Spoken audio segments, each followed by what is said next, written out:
रसोई के नीचे 1 साल का राशन। माँ जी, मुझे तो अपनी आंखों पर यकीन ही नहीं हो रहा है।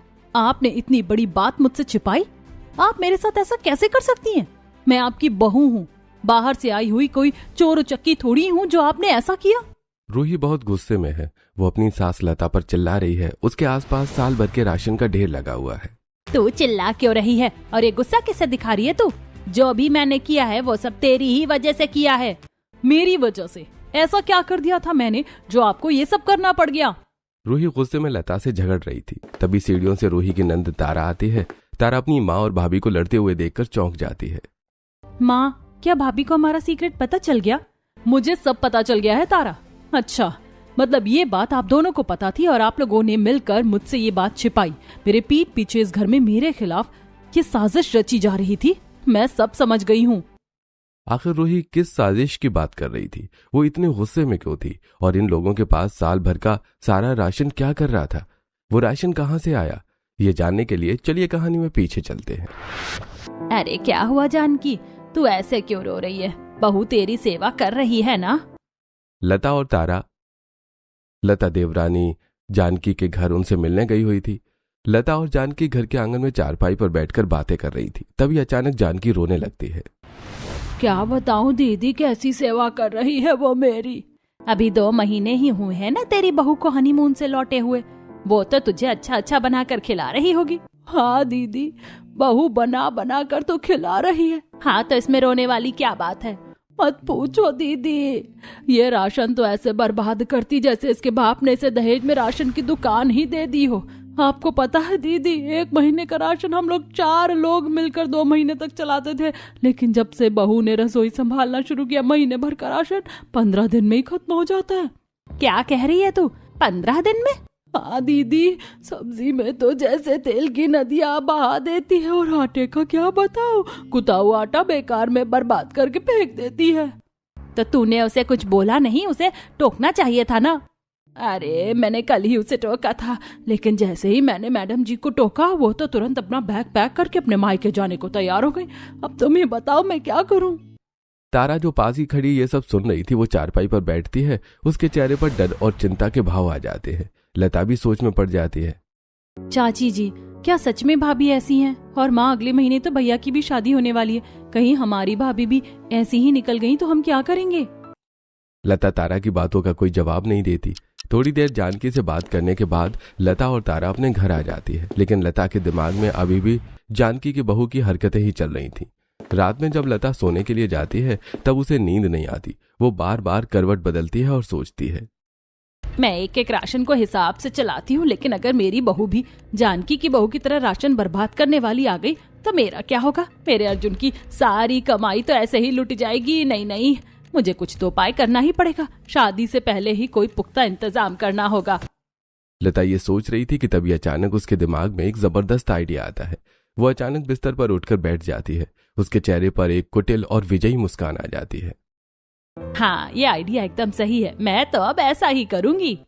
आइडिया आने के बाद लता सो जाती है। अगली सुबह लता ने एक मिस्त्री को फोन करके घर बुलाया था। अर्जुन और रघुनाथ ऑफिस जा चुके हैं। तारा कॉलेज गई थी। घर में सिर्फ लता थी। मिस्त्री अपने औजारों के साथ लता के घर आता है। हाँ जी, बताइए क्या काम है? इधर आओ मेरे साथ। लता मिस्त्री को रसोई में ले जाती है। लता की रसोई काफी बड़ी और साफ सुथरी थी। लता फर्श की तरफ इशारा करती है। ये देख, इस रसोई के नीचे तुझे एक बड़ा सा तहखाना बनाना है और तहखाने का दरवाजा ऐसा बनाना कि जब मैं कोई एक खास टाइल दबाऊं तभी वो दरवाजा खुले, वरना ऊपर से देखने पर ये बिल्कुल एक आम रसोई लगनी चाहिए। किसी को रत्ती भर भी शक नहीं होना चाहिए कि इसके नीचे कुछ है। अरे मालकिन, कहीं किसी को मार कर तहखाने में गाड़ने का इरादा तो नहीं है ना? मैं पहले ही बता रहा हूँ भाई, मैं किसी मर्डर वर्डर के चक्कर में शामिल नहीं होने वाला। लता गुस्से में मिस्त्री को घूरते हुए उसे डांटती है। चुप कर पागल, तू बहुत फिल्में देखता है क्या? तुझे क्या मैं कोई मर्डर करने वाली कातिल लगती हूँ? जितना काम बोला है उतना कर और पैसे पकड़। ज्यादा जासूस बनने की जरूरत नहीं है। जी मालकिन, अभी शुरू करता हूँ। मिस्त्री अपना काम शुरू करता है और थोड़ी देर में रसोई के नीचे तहखाना बना देता है। मिस्त्री काम खत्म करके अपने पैसे लेकर चला जाता है।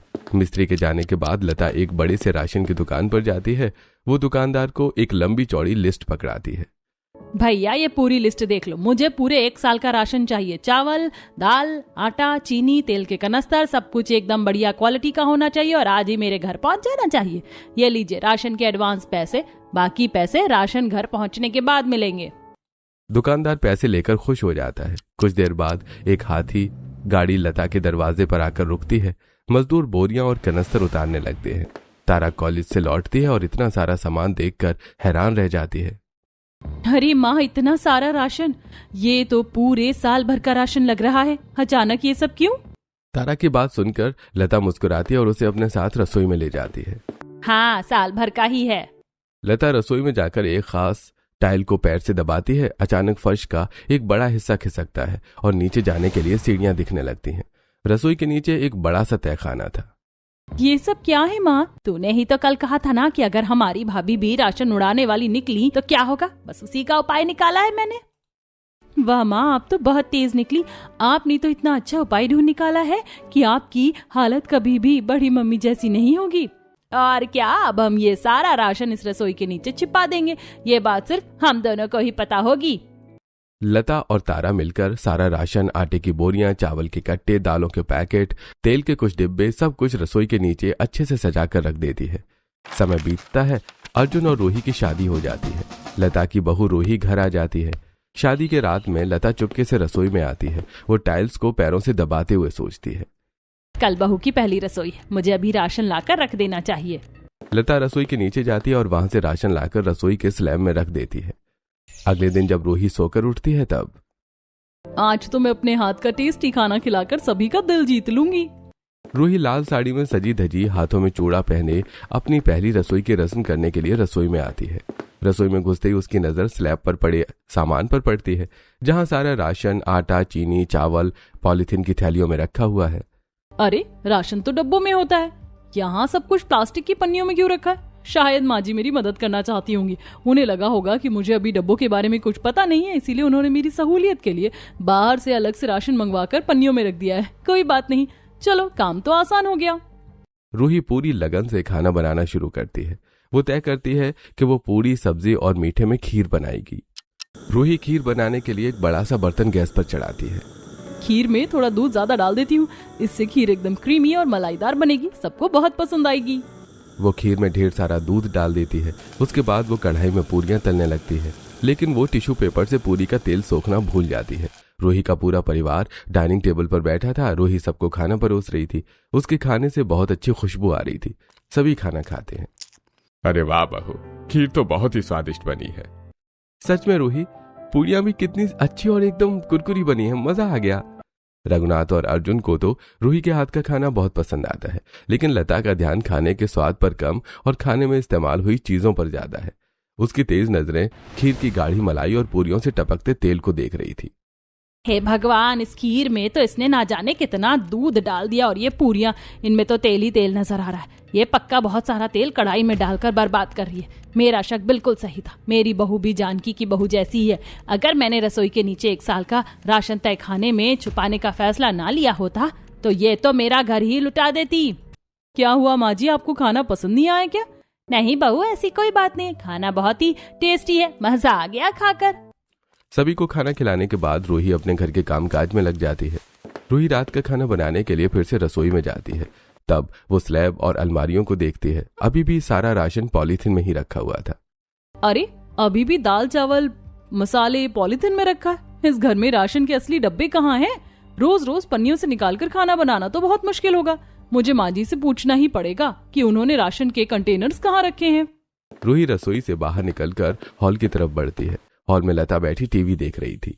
माँ जी, एक बात पूछनी थी, हमारे घर की रसोई में राशन डब्बों में क्यों नहीं है? सब कुछ पन्नियों में क्यों रखा है? मुझे पहली रसोई के लिए लगा कि आपने अलग से मंगवाया होगा, लेकिन रात के खाने के लिए भी मुझे कोई डिब्बा नहीं मिल रहा। देख रूही, तू सोच रही होगी कि मैंने रसोई में ऐसा खुला खुला राशन क्यों नहीं रखा, डिब्बों में बस थोड़ा थोड़ा ही सामान क्यों है। असल में तुझे इस घर की पूरी स्थिति अभी पता नहीं है। तेरी शादी के वक्त घर में काफी सारे पैसे खर्च हो गए थे। जी माँ जी, मैं समझ सकती हूँ। हाँ, और अभी हमें बैंक के काफी सारे लोन के पैसे भी चुकाने हैं। अर्जुन के पिताजी की भी उतनी कमाई नहीं है और अर्जुन भी अकेला कितना करेगा, इसीलिए मैं एक बार में महीने भर का सारा राशन नहीं लाती हूँ। मैं थोड़ा थोड़ा करके ही राशन लाती हूँ ताकि हिसाब बना रहे। कोई बात नहीं माँ जी, आप चिंता मत कीजिए, मैं समझती हूँ, मैं बहुत ध्यान से सब कुछ इस्तेमाल करूंगी। रूही ज्यादा ओवर रिएक्ट नहीं करती। वो बहुत ही सादगी से सास की बातों को समझती है और अपना काम करने के लिए रसोई में चली जाती है। अरे यार, मुझे तो ये बात पता ही नहीं थी कि घर पर इतना लोन है। माँ जी सही कह रही हैं, अर्जुन दिन रात इतनी मेहनत करते हैं। मुझे अब खाना बनाते हुए थोड़ा ध्यान रखना होगा। मुझे हर चीज बहुत हिसाब से इस्तेमाल करनी चाहिए। रूही हिसाब से थोड़ा सा राशन निकाल कर खाना बनाने लगती है। ऐसे दिन गुजरते हैं। एक दिन में रूही दोपहर का खाना बनाने की तैयारी कर रही थी, तभी कोई उसके घर की डोरबेल बजाता है। रूही जाकर दरवाजा खोलती है। उसके सामने पड़ोस में रहने वाली एक गरीब औरत खड़ी थी। बहन, मेरे घर में कुछ मेहमान आ गए और मेरे घर में आटा खत्म हो गया है। मुझे बहुत जरूरत है, क्या तुम मुझे थोड़ा सा आटा दे सकती हो? आप यहीं रुकिए काकी, मैं अभी रसोई में जाकर देखती हूँ। रूही जल्दी से रसोई में जाती है और आटे की पॉलीथिन खोलती है। पॉलीथिन में बहुत ही थोड़ा सा आटा पड़ा हुआ है। आटा तो बहुत थोड़ा सा ही है, इसमें से अगर मैंने इन्हें दे दिया तो रात के लिए रोटियां नहीं बन पाएंगी। कोई बात नहीं, बेचारी को बहुत जरूरत है। मैं रात को रोटियों की जगह चावल बना दूंगी। एक दिन चावल खाने से कुछ नहीं बिगड़ेगा। ये आटा मैं इन्हें ही दे देती हूँ। रूही वो आटा एक बर्तन में डालती है और बाहर आकर उस गरीब पड़ोसन को दे देती है। कजरी उसे ढेरों दुआएं देकर चली जाती है, लेकिन तभी लता दूर खड़ी ये सब देख लेती है। लता तेज कदमों से रसोई में आती है, जहाँ रूही चावल निकालने की तैयारी कर रही है। अरे बहू, ये क्या कर रही है तू? अभी मैंने देखा कि तूने वो सारा आटा उस पड़ोसन को दे दिया। तूने उसे इतना सारा आटा दे दिया, अब रात को क्या बनेगा? रात की रोटियों के लिए तो कुछ बचा ही नहीं। माँ जी, आटा ही तो है, बेचारी को बहुत जरूरत थी तो मैंने दे दिया। आप परेशान मत होइए, आज रात को हम रोटियों की जगह चावल खा लेंगे। चावल भी तो रखे हैं ना। लता कुछ नहीं बोलती, बस उसे घूर कर देखती है और वहां से भड़कते हुए बाहर निकल जाती है। वो सीधा अपनी बेटी तारा के कमरे में जाती है। क्या हुआ माँ, आप इतनी गुस्से में क्यों लग रही हो? देख रही है तू अपनी इस नई भाभी के कारनामे। एक तो मैंने इसे थोड़ा सा राशन दिया, उसमें भी उसने वो राशन दूसरों को बांट दिया। पता नहीं, अगर मैं इसे घर का राशन दे देती तो ये क्या करती? पक्का सारा का सारा मोहल्ले में लुटा देती। सच में माँ, भाभी ने ऐसा किया? हाँ, शायद मैंने रसोई के नीचे 1 साल का राशन रखकर सही किया। वो सब तो ठीक है माँ, लेकिन अभी धीरे बोलो वरना भाभी ने सुन लिया तो गड़बड़ हो जाएगी। तारा की बात सुनकर लता चुप हो जाती है और वो अपने कमरे में आ जाती है। अगले दिन रूही हाथ में थैला लिए बाजार में सब्जी खरीद रही थी, तभी उसकी मुलाकात एक दूसरी पड़ोसन शोभा से होती है। अरे रूही, तुम भी सब्जी लेने आई हो? हाँ आंटी, बस ताजी सब्जियां देखने आई थी। मैंने तुम्हें हमेशा अक्सर सब्जी खरीदते हुए देखा है, आज तक कभी राशन की दुकान पर राशन खरीदते हुए नहीं देखा। तुम्हारे घर में राशन कैसे आता है? क्या तुम लोग ऑनलाइन ऑर्डर करते हो? आजकल तो सब ऑनलाइन ही मंगा लेते हैं। नहीं आंटी, हम ऑनलाइन कुछ नहीं मंगाते, राशन तो माँ जी ही लेकर आती हैं। पड़ोसन सिर हिलाकर अपने रास्ते चली जाती है, लेकिन रूही के दिमाग में एक सवाल छोड़ जाती है। रूही घर लौट आती है। बाजार से वापस आकर रूही को गर्मी लग रही थी तो वो फ्रिज से पानी निकालकर अपने लिए शरबत बनाती है। शरबत घोलते घोलते वो गहरी सोच में डूब जाती है। मुझे ये बात समझ में नहीं आ रही, मैंने आज तक माँ जी को बाहर से राशन खरीद कर लाते हुए नहीं देखा। ना तो वो कभी बाजार से राशन के भारी थैले लाती है और ना ही हमारे घर पर कोई ऑनलाइन डिलीवरी वाला आता है। जब सामान ऑनलाइन ऑर्डर नहीं हो रहा है और माँ जी बाहर से खरीद कर ला नहीं रही हैं, तो फिर ये राशन घर में आता कैसे है? आखिर माँ जी राशन लाती कहाँ से हैं? रूही इसी सोच में अपने कमरे में जाती है। तभी लता, जो अपने कमरे में बैठकर एसी की हवा खा रही थी, वो रूही को आवाज देती है। बहू, ओ बहू, जल्दी यहाँ आना। रूही लता के कमरे में जाती है। क्या बात है माँ जी, आपने मुझे बुलाया? देखना बहू, एसी का रिमोट काम नहीं कर रहा है, शायद इसकी बैटरी खत्म हो गई है। रूही रिमोट खोलकर उसकी बैटरी चेक करने लगती है और उसे बदल देती है। अच्छा हुआ बहू, तूने एसी का रिमोट ठीक कर दिया। माँ जी, मुझे आपसे एक बात करनी थी। हाँ बहू, बोल क्या बात है? माँ जी, वो रसोई में आटा खत्म हो गया है। कल सुबह का नाश्ता बनाने के लिए जो आटा था वो मैंने इस्तेमाल कर लिया है। अब कल सुबह के नाश्ते के लिए थोड़ा भी आटा नहीं बचा है और चीनी भी खत्म हो गई है, तो सुबह की चाय भी नहीं बन पाएगी। अच्छा, सब खत्म हो गया? अभी भी समय है, बाहर दुकान खुली होगी। आप कहें तो मैं जाकर सामने वाली राशन की दुकान से राशन ले आऊं? नहीं बहू, इसकी कोई जरूरत नहीं है, तू रहने दे, मैं खुद ही जाकर राशन लेकर आ जाऊंगी। अरे वो राशन वाला है ना, उसके चाल चलन ठीक नहीं है। राशन देने के बहाने औरतों से अजीब तरह से बातें करता है। उसका व्यवहार मुझे बिल्कुल अच्छा नहीं लगता। तू एक काम कर, तू जाकर रात का खाना बना ले, भूख लगी है सबको। थोड़ी देर में बेटा भी आ जाएगा, राशन मैं खुद ही ले आऊंगी। ठीक है माँ जी, जैसी आपकी मर्जी। रूही रसोई में चली जाती है, रात का खाना बनाने लगती है। सभी लोग खाना खाते हैं और अपने अपने कमरों में सोने चले जाते हैं। रात के करीब 1 बज रहा था। पूरा घर शांत था। लता चुपके से अपने कमरे का दरवाजा खोलती है और दबे पांव छुपते छुपाते रसोई में आती है। वो टाइल को जोर से दबाती है तो अचानक एक हल्की सी क्लिक की आवाज होती है और तभी रसोई का फर्श, जो बिल्कुल टाइल्स जैसा ही दिखता था, एक दरवाजे की तरह खुल जाता है। रसोई के नीचे जाने के लिए सीढ़ियां बनी हुई थी। लता पन्नी लेकर उन सीढ़ियों से रसोई के नीचे उतर जाती है। एक काम करती हूँ, जल्दी से राशन लेकर चलती हूँ, कहीं कोई उठ ना जाए।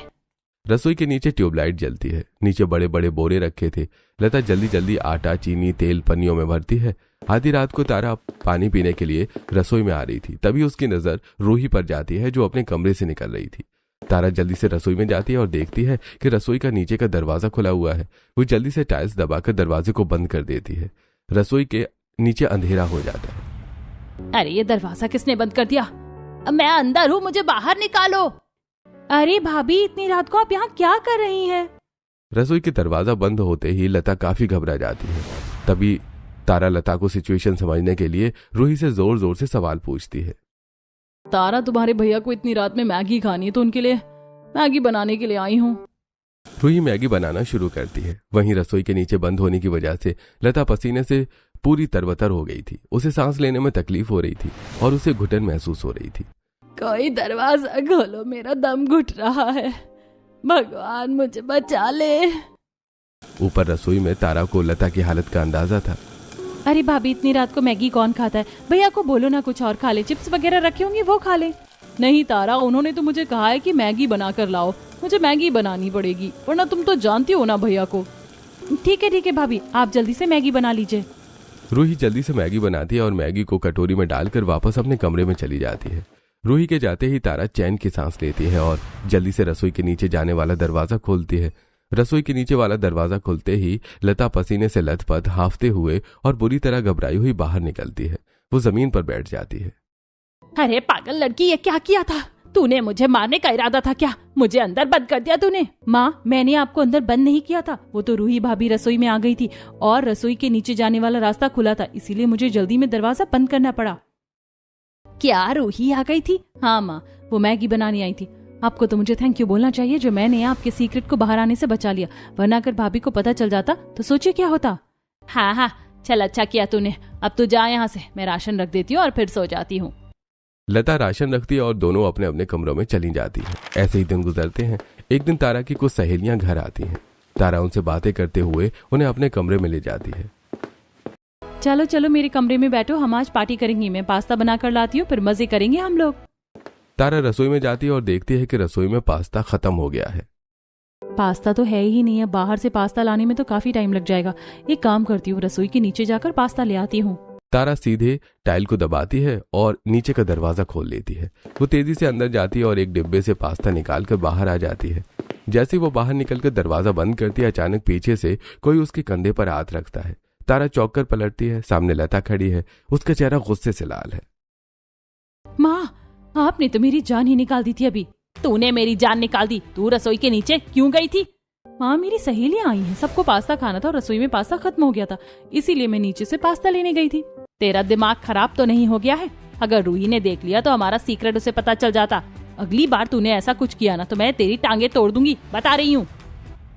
लता तारा को डांट रही थी, तभी रूही वहां आ जाती है। माँ जी, आप ननद जी की टांग क्यों तोड़ने वाली है? और आप किस सीक्रेट की बात कर रही हैं? लता रूही को देखकर डर जाती है। उसे समझ नहीं आता कि क्या बोले। अरे कुछ नहीं बहू, तू तो जानती है कितनी शरारती है, बस इसे ऐसे ही डरा रही थी ताकि ये काबू में रहे। और आप लोग किस सीक्रेट की बात कर रहे हैं? अरे कुछ नहीं बहू, वो तो तेरे पति का जन्मदिन आने वाला है ना, तो हम लोग बस उसी की तैयारी के बारे में सोच रहे थे। मैं सोच रही थी कि अर्जुन और तुझे एक साथ सरप्राइज दूंगी। अर्जुन जी का जन्मदिन? उनके जन्मदिन में तो अभी पूरे 2 महीने बाकी हैं। तो क्या हुआ, हम लोग पहले से ही तैयारी कर रहे हैं। हाँ भाभी, मैं और माँ आपको और भैया दोनों को सरप्राइज देना चाहते थे, लेकिन सब गुड़गोबर हो गया। रूही बात आगे नहीं बढ़ाती है और अपने कमरे में चली जाती है। ऐसे ही दिन गुजरते हैं। एक दिन लता किसी काम से जानकी के घर गई थी। तारा कॉलेज गई हुई थी और रूही घर में अकेले रसोई में खाना बना रही थी। तभी उसके हाथ से एक पत्थर वाली अचार की बरनी गिर जाती है और वो उसी टाइल पर गिरती है जिससे रसोई के नीचे जाने का रास्ता खुलता है। बरनी गिरते ही दरवाजा खुल जाता है। रूही रसोई के नीचे जाती है और रसोई के नीचे 1 साल का राशन देखकर हैरान हो जाती है। यहाँ इतना सारा राशन क्या कर रहा है और माँ जी ने मुझे इसके बारे में बताया भी नहीं है। रूही ये सोच रही थी, तभी लता वहां आ जाती है। इतनी बड़ी बात छुपाने की वजह से रूही लता से गुस्सा हो जाती है। माँ जी, मुझे तो अपनी आंखों पर यकीन ही नहीं हो रहा है, आपने इतनी बड़ी बात मुझसे छिपाई। आप मेरे साथ ऐसा कैसे कर सकती हैं? मैं आपकी बहू हूँ, बाहर से आई हुई कोई चोर उचक्की थोड़ी हूँ जो आपने ऐसा किया। तू चिल्ला क्यों रही है और ये गुस्सा किसे दिखा रही है? जो भी मैंने किया है वो सब तेरी वजह से ही किया है। मेरी वजह से? ऐसा क्या कर दिया था मैंने जो आपको ये सब करना पड़ गया? रूही गुस्से में लता से झगड़ रही थी, तभी सीढ़ियों से रूही की नंद तारा आती है। माँ, क्या भाभी को हमारा सीक्रेट पता चल गया? मुझे सब पता चल गया है तारा।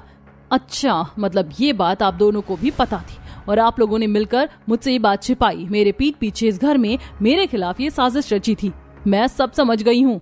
भाभी शांत हो जाइए, आपको इतना गुस्सा नहीं करना चाहिए। मैं शांत हो जाऊं? रसोई के नीचे 1 साल का राशन आप लोगों ने छुपाया हुआ था और माँ जी आप मुझे बोल रही हैं कि ये सब मेरी वजह से हुआ है। हाँ, ये सब तेरी वजह से ही हुआ है। तू ही तो है जो हर वक्त अपना राशन दूसरों को दान करती रहती है। अगर तुझे पता होता कि हमारे पास इतना राशन है तो तू पता नहीं सारा राशन उठाकर हर किसी को दान कर देती। मुझे समझ नहीं आ रहा आप मेरे बारे में ऐसा कैसे सोच सकती है।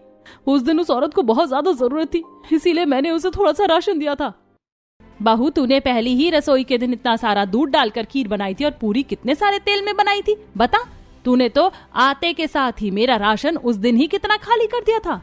माँ जी, उस दिन मैंने खीर में दूध इसीलिए ज्यादा डाला था ताकि खीर थोड़ी गाढ़ी और क्रीमी बने, सबको अच्छी लगे। और मैंने तो थोड़े से तेल में ही पूरी छानी थी, बस मैं उसे टिश्यू पेपर पर सोखना भूल गई थी।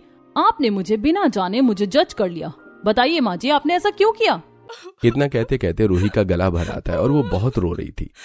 तुझे पता नहीं रूही, मेरी देवरानी की बहू कितना राशन बर्बाद करती है। उसकी वजह से मेरी देवरानी कितना रोती है और जब वो अपनी बहू को राशन बर्बाद करने से मना करती है तो वो मायके जाने की धमकी देती है। मैं नहीं चाहती थी कि मेरे साथ ऐसा हो, इसीलिए मैंने पहले से ही तैयारी की थी। लेकिन आप किसी और को देखकर अपनी बहू के साथ ऐसा कैसे कर सकती है? मैंने आपका कितना ख्याल रखा, आपके खाने की हर फरमाइश का ध्यान रखा, लेकिन आप मेरे बारे में इतना गलत सोचती हैं। माँ जी, आपने मेरे साथ बहुत गलत किया, मुझे बहुत बुरा लगा है आज। रूही फूट फूट कर रो रही थी। तभी हॉल का दरवाजा खुलता है और अर्जुन अंदर आता है। अर्जुन रूही को आवाज देता है। उसकी आवाज सुनकर रूही, लता और तारा तीनों नीचे से ऊपर रसोई में आती हैं। तब तक अर्जुन भी रसोई में आ जाता है। ये सब क्या हो रहा है? आप लोगों ने रसोई के नीचे इतना बड़ा कमरा कब बनवाया? ये कमरा माँ जी ने बनवाया और आपको पता है रसोई के नीचे 1 साल का राशन रखा हुआ है। माँ जी ने मुझसे राशन को छुपा कर रखा था। माँ, राशन छुपाने की क्या जरूरत थी आपको? अरे बेटा, तेरी ये बीवी ये जब से आई है ना बस राशन लुटाने में लगी रहती है। मैंने सोचा कि कहीं ये सारा राशन ना लुटा दे, इसीलिए। ये तो बहुत गलत किया माँ आपने।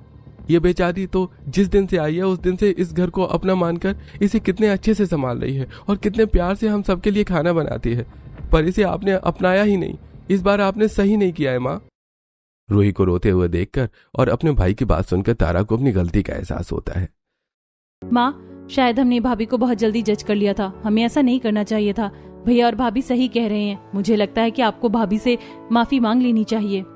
मैं क्यों माफी मांगू? जो हुआ सो हुआ, अब उन बातों को भूल जाओ। घर परिवार में तो ऐसी बातें होती रहती हैं। लता बिना कुछ कहे वहां से अपने कमरे में चली जाती है। रूही रोती रहती है। अर्जुन उसे सांत्वना देता है। घर का माहौल तनावपूर्ण हो जाता है। अगले कुछ दिनों तक घर में कोई किसी से ज्यादा बात नहीं करता।